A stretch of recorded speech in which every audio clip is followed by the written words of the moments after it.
U današnjem izdanju emisije između ostalog možete saznati: žetva pšenice ove godine kasniće 10 dana. U očekivanju ovog posla, naša ekipa obišla je neke od useva kako bismo proverili kakvo je stanje pšenice pred žetvu. U tematskom delu izdanja sa predstavnicima lokalne samouprave u Gadžinom Hanu razgovaramo o trenutno aktualnim projektima čiji je cilj unapređenje seoskog turizma tog kraja. A u opštini Sokobanja posetili smo domaćinstvo Bojana Dimitrijevića u selu Milušinac, koga meštani, kao i predstavnici lokalne samouprave, smatraju primerom dobre prakse u stočarstvu. Narednih dana prevladavaće sunčano i toplo vreme, uz retku pojavu popodnevnih pljuskova.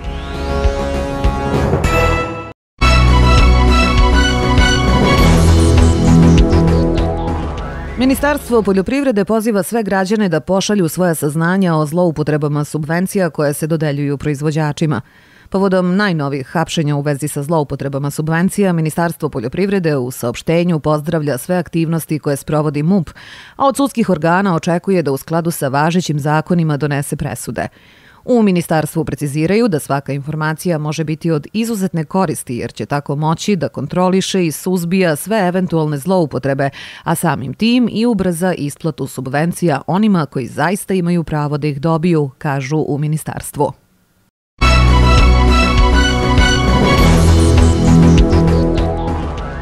Berba malina bi trebalo da počne u prvoj dekadi jula, a prema najavama cena kilograma maline u otkupu ove godine biće i do 300 dinara.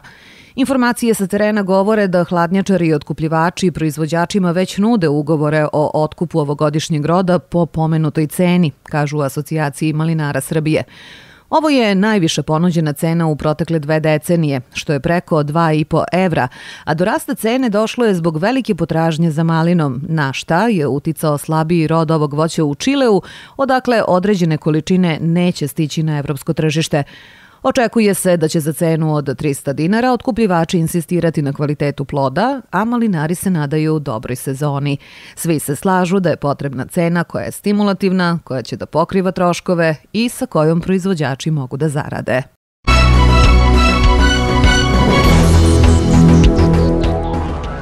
Grad Niš je raspisao konkurs za izbor korisnika sredstava budžetskog fonda za poljoprivredu i ruralni razvoj u 2021. godini. Prema uslovima konkursa predviđena je raspodela 70 miliona dinara za širok spektar mera podrške domaćinstvima i ruralnom razvoju uopšte. Zainteresovani poljoprivrednici narednih mesec dana mogu da konkurišu za neku od predviđenih mera, a nadležni naglašavaju da je neophodno da se ispoštuju sve propisane propozicije prilikom podnošenja prijave. O značaju konkursa za potencijalne korisnike govorit ćemo detaljnije u narednim emisijama Naša sela.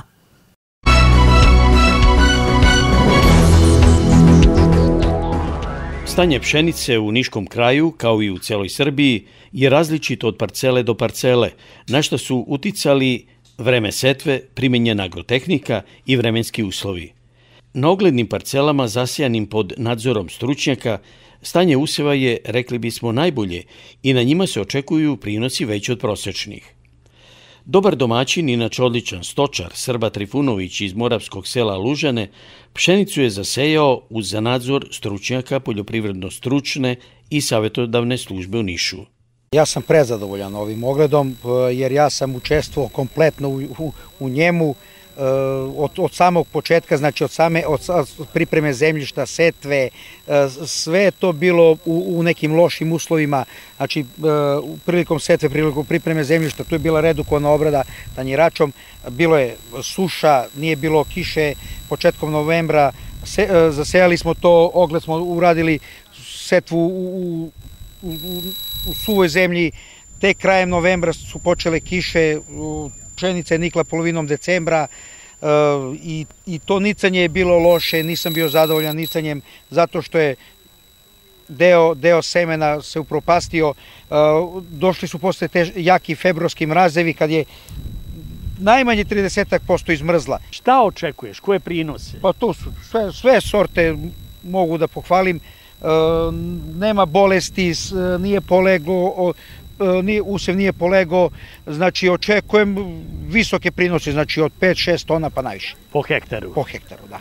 Dobro. To će da vidimo u žetvi. To će vidimo jer svaku sortu ćemo zasebno da žanjemo, tako izmerit ćemo površinu svake sorte i na osnovu toga ćemo vidjeti koji su prinosi. Koliko ukupno sejete pšenicom? Pa ja sejem neki 20 hektara pšenice svake godine. Tu je još i ječam, tritikale malo, ima još nekih žitarica, ali to je nešto manje, ovzeva i to. I kuda ide ta pšenica? Pšenica ide prvenstveno za stočnu ishranu i viškovi idu na tržište. Koliko ja mogu da zaključim, ovde su prinosi izvanredni, ja smatram da ispod 6-7 tona neće da bude manji prinos. Urađena dobra agrotehnika, prehrana, zaštita.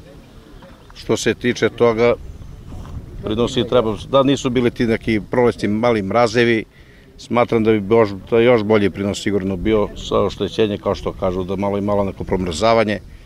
Ali što se toga u suštini tiče, sve sorte pšenice su, smatram da su super zadovoljavajući, prinosi će da budu ispod 6-7 tona, smatram da neće bude manje ovde. Proizvođači zaista ima šta da vide i šta da nauče. Evo, ovde smo nas 30-ak, sigurno možda i više ljudi bili na dani polja. Svi kažu da je prinos trebao bi da bude ekstra za uslov prema godinu kakva je to. Zaslužan za ovakva očekivanja i rezultate je svakako dr. Saša Stanković sa svojim kolegama u Niškoj poljoprivrednoj službi. Aleksinački kraj je uvek bio područje gde smo imali najveće prinose, najviše prinose i kod pšenice i kod kukuruza, pa će tako biti i ove godine. Situacija je takva posle zaista vrlo teškog perioda od same setve pa februara meseca i nadalje, tako da kažem da je sada situacija mnogo bolja i možemo biti zadovoljni i da na teritoriji Nišavskog okruga očekujemo prinose na nivou višegodišnjeg proseka za ovo područje. A to znači? A to znači za čitav Nišavski okrug oko 3,5 do 4 tone po hektaru, a za područje Aleksinca oko 4,5 do 5 tona po hektaru. Kad će žetva?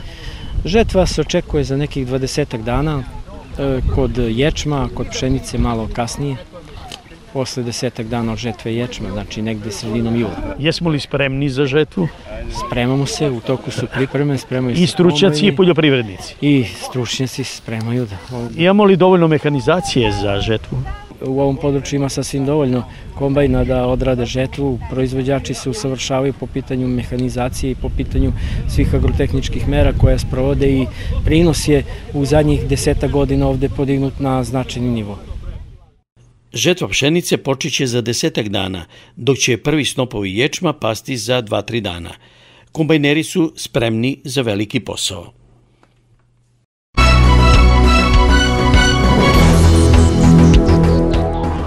Prema podacima Ministarstva poljoprivrede, broj registrovanih proizvođača vina u posljednjih 5 godina konstantno raste. Tako je u junu ove godine u Srbiji registrovano 430 proizvođača vina, dok ih je 2016. bilo 295 registrovanih. Zahvaljujući tome, u Srbiji je u 2020. godini proizvedeno 22,29 miliona litara vina, a ukupno je izvezeno 11,17 miliona litara vina u vrednosti od oko 16 miliona evra. Jedan od razloga ovog rasta jeste što je sektor proizvodnje vina prepoznat kao strateški važan za razvoj ekonomije Srbije. Međutim, zapaža se da proizvodnja varira po godinama u zavisnosti od klimatskih uslova, potražnje i poslovnih aranžmana proizvođača vina. U ministarstvu napominju da su, pored mera podsticaja, vinogradarima i vinarima i ove godine omogućeni povoljni krediti kroz novi projekt za konkurentnu poljoprivredu koji se sprovodi u saradnji sa Svetskom bankom. Inače, ovaj rast broja proizvođača vina praćen je osavremenjavanjem proizvodnje uz unapređenje kvaliteta proizvedenog vina i proširenjem asortimana.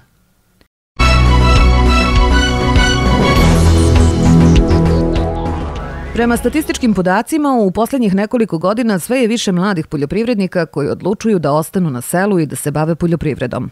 Ovo je naročito značajno, imajući u vidu da je čak 70% poljoprivrednika u Srbiji stariji od 55 godina, te da su mladi godinama napuštali sela. Nadležni ocenjuju da je ovaj porast delom rezultat dodeljivanja posebnih stimulacija mladim nosiocima seoskih gazdinstava. Kao rezultat, u posljednje 4 godine broj mladih koji su se opredelili za poljoprivrednu proizvodnju povećan je 3 puta. Da interesovanje mladih za bavljanje poljoprivredom raste pokazuje i broj podnetih zahteva za subvencije koje su im namenjene. Uglavnom investiraju u mehanizaciju i priključne mašine, a manje u stočna grla. Inače, najviše nosilaca gazdinstava starih do 40 godina ima u Šumadiji i zapadnoj Srbiji.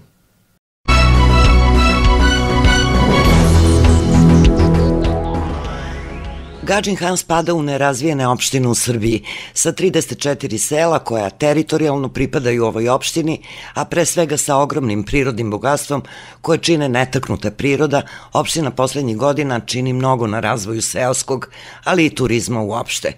Prošle kalendarske godine izveštavali smo o planovima vezanim za turizam, međutim njihovu realizaciju je u mnogome omela epidemija koronavirusom.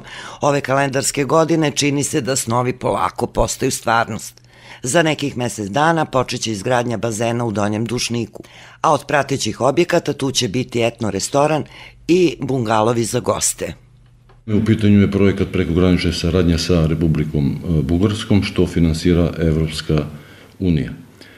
Sa izgradnjom bazena krećemo za nekih mesec dana kada sprovedemo javne nabavke za izborom izvođača radova, tako da očekujemo da do kraja godine realizujemo ceo taj projekat što se bazena tiče i bude spreman za narednu sezonu, odnosno sledeću godinu za upotrebu. Pored izgradnje bazena imamo i drugi projekat na toj parceli,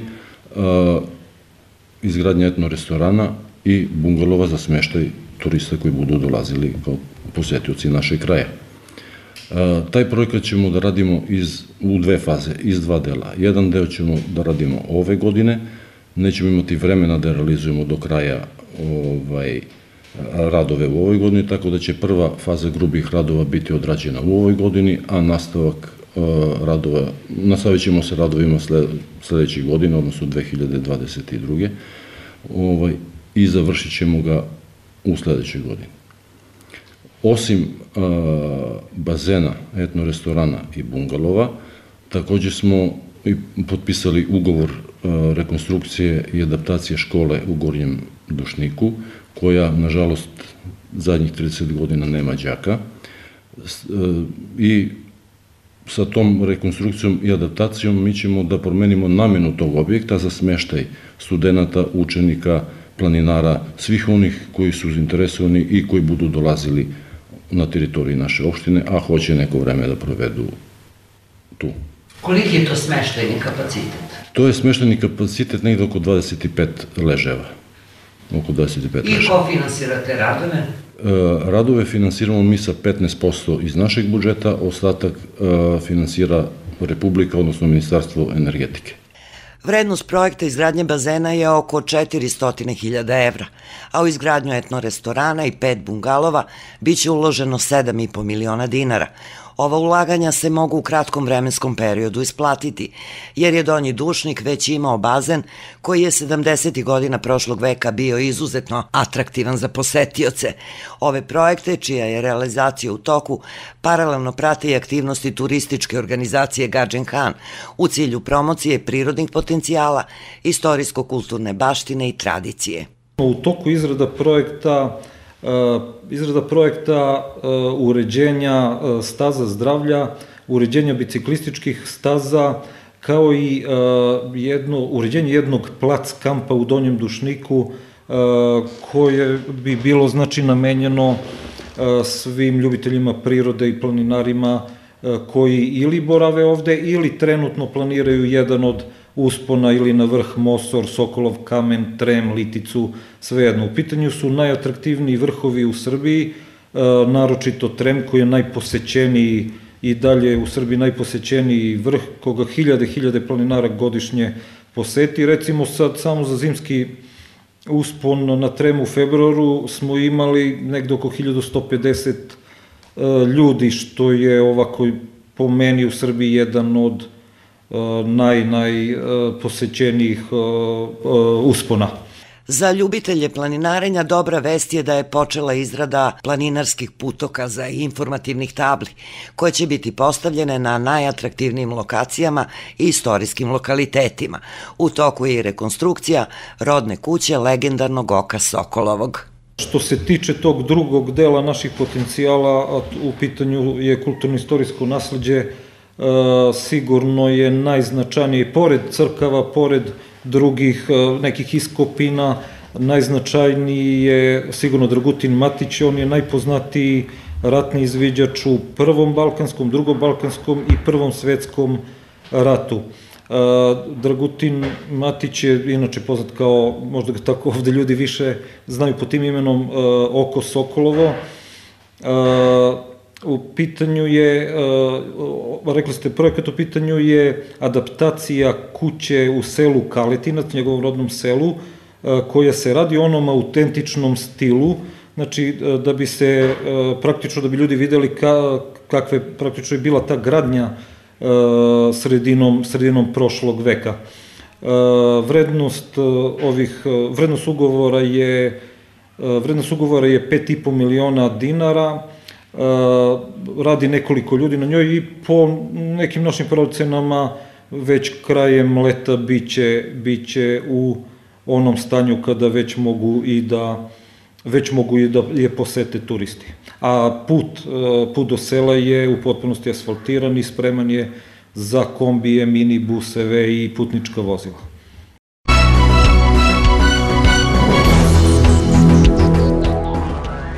Važnost putne infrastrukture nije potrebno posebno isticati.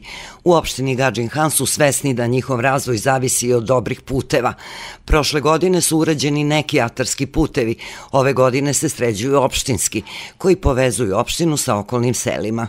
Opština ima 34 sela, veliki broj puteva je urađeno, ali ostalo je ono što je najteže, to uvijek za kraj ostane, to su sela Jagličije, Duga Poljana, Miljkovac, koji krenuće ovih dana i krenulo je nešto da se radi, tako da očekujemo da u toku do kraja godine bude završena i ta dva puta koja su nam vrlo bitna, gde su ljudi meštani vrlo teško stizali, a imamo sreće da u tom selu imamo u Jagličiju čak zadruga, jedna pčelarska, imamo mladog povratnika koji farmu koza je otvorio, tako da ima i perspektive, nadamo se da se mladi ljudi vrate, da dođu na selo. Zahvaljujući vlade Srbije i predsjedniku Republike koji nas je posetio pre mesec dana, mi smo i dobili sredstva, tako da do kraja godine očekujemo da bude sve to gotovo. Koja sredstva su u pitanju i kolika je dužina puta? Dužina puta je oko 9 kilometara. Sredstva su nekih 50 miliona, tako da je to ogromna investicija za nas koju mi sami nikad ne bismo mogli da isfinansiramo, da nismo naišli na razumevanje Republike, tako da sami nikad to ne bi mogli da isfinansiramo. Većinu teritorije opštine čini seosko područje, pa se zbog toga svake godine izdvajaju sredstva za pomoć poljoprivrednim domaćinstvima. Sad imamo konkurs investicije u fizičku imovinu i veštačko osemenjavanje. To je program poljoprivrede na koji dobijamo saglasnost od Republike i mi izdvajamo sredstva. Ove godine smo izdvojili 7,5 miliona koji će do kraja godine biti realizovani. I bez obzira što je godina bila vrlo teška, što svi znamo i zbog korone i zbog svega ostalog što nas je snašlo, kao i ceo svet što je snašlo, tako da su mi kao najslabija opština u Republici, mi smo čak najviše pretrpeli. Ko je najslabiji, najviše pretrpi u svemu. Tako da mi nismo tu ta sredstva smanjivali, već smo gledali da ih održimo, jer računamo poljoprivredu kao vrlo, vrlo važnu granu u našoj opštini i ljudi se uglavnom bave poljoprivredom. Jesu mala porodična gazdinstva, ali ljudi od toga žive, od toga hrane svoje porodice. Dalji planovi vezani za poljoprivredu su ulaganje u zadrugarstvo. Ivković kaže da je primećeno da je zadrugarstvo trenutno u ekspanziji, a opština motiviše mlade poljoprivrednike da učestvuju na konkursima koje raspisuje Ministarstvo poljoprivrede. Tako je nedavno 7 mladih poljoprivrednika starosti do 40 godina iz Sopotnice, Zaplenske Toponice, Malog Kršimira i Grkinje dobilo podsticajna sredstva za razvoj stočnog fonda. U nastavku emisije pogledajte reportažu o domaćinstvu Bojana Dimitrijevića iz Sokobanjskog sela Milušinac, koga meštani i predstavnici opštine smatraju primjerom dobre prakse u stočarstvu.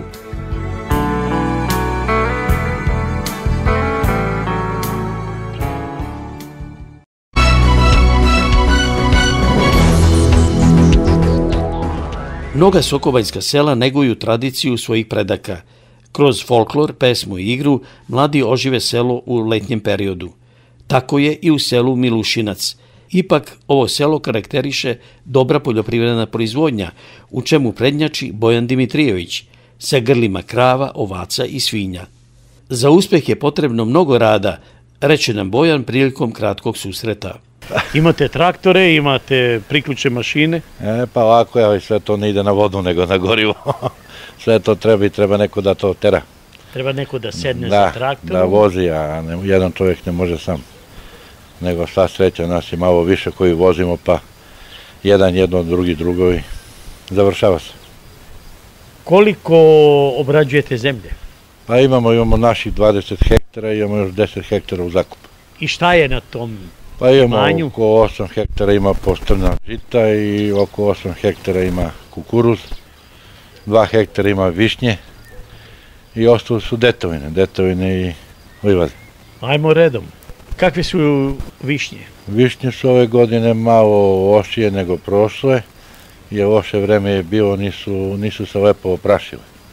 Jedne su se oprašile, jedne nisu, ali do sad su lepe, ako bude dobra cena, bit će dobro ako.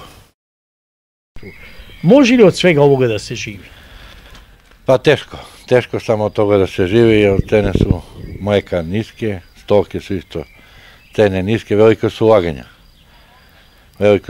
Gorivo je poskupilo, vidite i sami znate koliko je 160 dinara, a svaki dan da bi radio meni treba najmanje 30-40 kila nafta. Znači to je svaki dan, malte ne 7-8 milijada samo gorivo. Da li poljoprivrednik računa rad? Onda ako bi računao rad poljoprivrednik, onda ne bi ni radio. Rad se ne računa, u poljoprivredi se rad ne računa, znači računa samo ono što daješ pare, inače što ne daješ pare ne računaš. Pa koliko para uđe u kuću? Pa uđe, ne znam ni sam, ali kada preračunaš koliko uđe, 3 put više izađe. Gde ide to? Pa gde, na benzinske pumpe, poljoprivredne apoteke, poljoprivrednu mehanizaciju, delovi, tu je. A i deca nisu kod kuće? Pa i deca na stranu malo za školovanje, ali krpi se. Jedno se dotire s drugo s treće i... Deca studiraju? Pa deca su već pri kraju studija, završavaju, posle sad će malo... Njima je mnogo otišlo para? Pa puno je otišlo para, ali mora, za to se svi borimo. Za decu? Da, za decu se svi borimo da njima bude lakše. Mada ja ne mogu da kažem, moj sin, on isto, ako studira elektroniku, on sve radi. Znači, kad dođe tu i ore, i žanje s komba, i ko stoku ide, sve, znači, i u višnji ide prska, znači, nema. Tu su stariji da pomognu? Da, tu deda on tu pomogne, ko stoku, malo kad mi nismo tu na miri, ali mora da se ujedinimo. Pa vi ste dobro organizovani, rekao bih. Pa, to je jedino, to je i uspeh, samo što je organizacija, znači, mora svi, ne može jedni da sede, drugi da rade, ne može da se stigne. Pa to smo hteli da čujemo. Kako je jedno poljoprivredno gazdinstvo sa koliko, rekao smo, članova? Pa mi smo sad 7 članova. Kako je organizovano? Znaš se, svaki ko šta radi, ujutru ja ustanem rano u 15 do 5, od 5 sam kod krave, do 15 do 6, od 15 do 6 odjem na posao idem, on ostane posle da dopravi, da žena kad ustane ona sprema ručak, oko decu tamo šta treba vamo, svaki ima svoj deo, baba stara, videli ste malo pre, ona je njoj zadatak kokoške, kučići, mačići, znači svako ima svoj resor.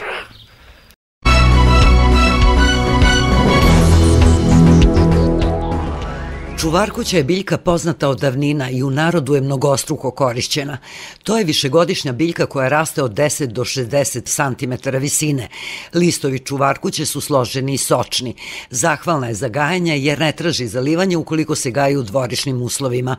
Gajanje čuvarkuće u kućnim uslovima podrazumeva vrlo malo zalivanja, tako da mnogi upoređuju gajanje ove biljke sa gajanjem kaktusa.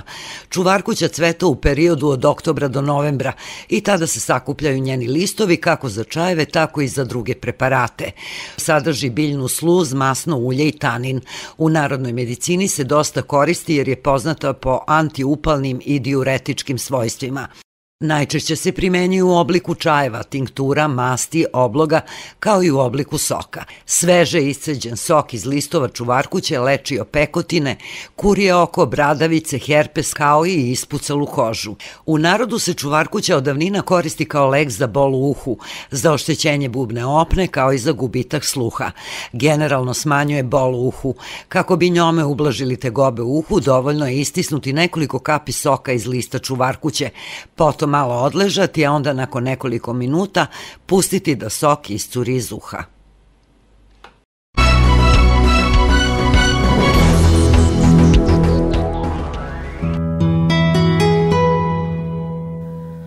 Poslednji dani juna, prema prognozi meteorologa, proteći će uz preovlađujuće sunčano i toplo vreme. U pojedinim delovima zemlje mogu se očekivati kratkotrajna i prolazna oblačenja sa slabijim pljuskovima. Temperatura vazduha će se kretati u intervalu od 15 stepeni u jutarnjim satima do 31 stepena Celzijusa u najtoplijem delu dana.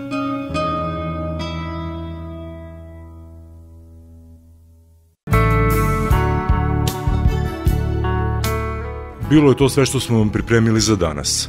Pratite nas i naredne sedmice, a posetite i naše strane na YouTubeu i Facebooku.